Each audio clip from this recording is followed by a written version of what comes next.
Oke, nanti kita akan membicarakan beberapa hal yang berkaitan dengan ide cemerlang, bagaimana mengeksplorasinya, dan bagaimana memanfaatkannya nanti.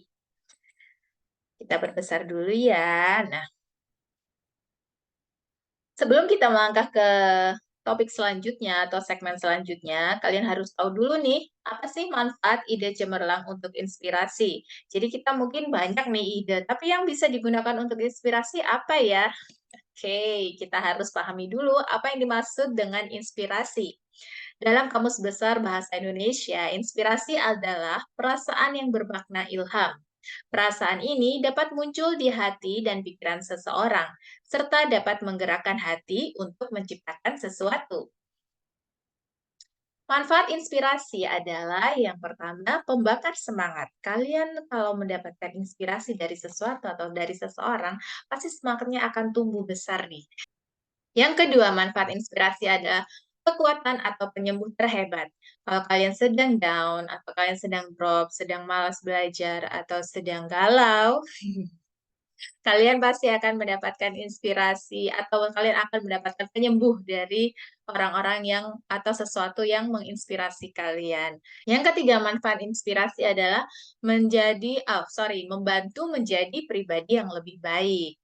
Itu tadi, kalau kita punya idola atau kita mempunyai sesuatu yang inspiratif, harus menjadikan kita yang lebih baik lagi. Jangan membuat sesuatu hal yang bisa memperburuk atau kita bisa mundur nih, moral kita jadi mundur. Tidak boleh begitu ya, inspirasi bisa digunakan untuk hal-hal yang positif. Kalau kalian misalnya mengidolakan seseorang, seseorang itu pun ada positif dan negatifnya.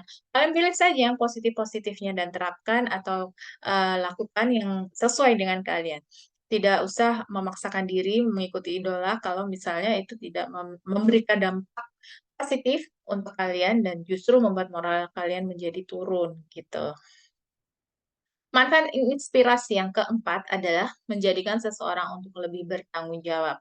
Setelah kalian mendapatkan inspirasi atau ide, kalian akan merasakan ada target yang harus dikejar, ada target yang harus diraih, ada mimpi yang harus diwujudkan.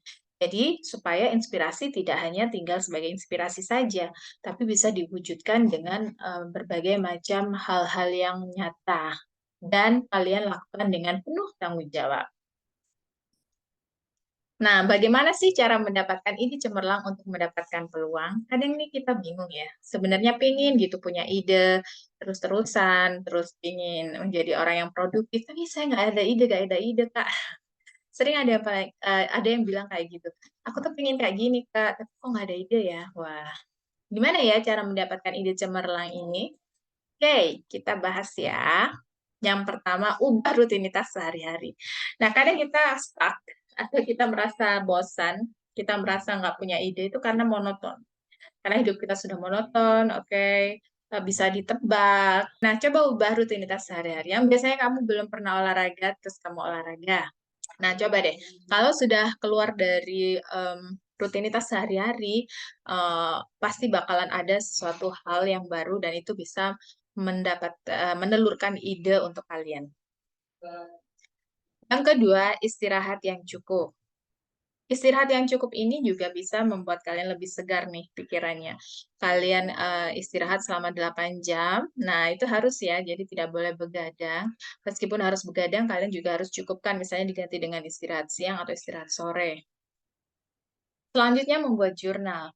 Membuat jurnal adalah membuat catatan. Apa-apa yang menjadi ide kalian itu dicatat di sebuah jurnal. Nantinya bisa kalian pakai atau langsung dipakai. Jadi sudah ada hal-hal yang perlu direalisasikan di sini. Kalau dicatat itu lebih lebih kelihatan ya faktanya atau yang kalian inginkan. Selanjutnya, komunikasi dan bersosialisasi. Kalian berkomunikasi dengan orang-orang yang bisa kalian ajak memecahkan masalah atau merealisasikan ide kalian ini. Kemudian juga jangan lupa bersosialisasi untuk mendapatkan pengalaman dan ide-ide untuk mengaplikasikan ide kalian. Selanjutnya, amati yang sedang populer. Apa sih yang sedang trending kali ini? Tapi lagi-lagi harus kalian sesuaikan dengan potensi diri ya.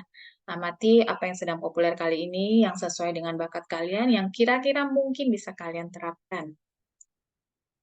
Selanjutnya caranya adalah mengambil sudut pandang yang berbeda. Kalau misalnya sehari-hari kalian selalu mengikuti sudut pandang dari dirimu, sekarang coba kamu ambil sudut pandang yang berbeda, mungkin dari orang tuamu.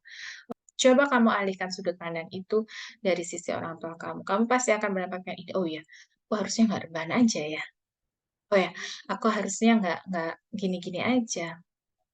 Mungkin aku harus melakukan hal yang bisa membantu, misalnya kalau sudah kuliah nih, oh ya aku harus membantu mereka mencari uang saku, itu justru membantu keuangan keluarga, kayak gitu.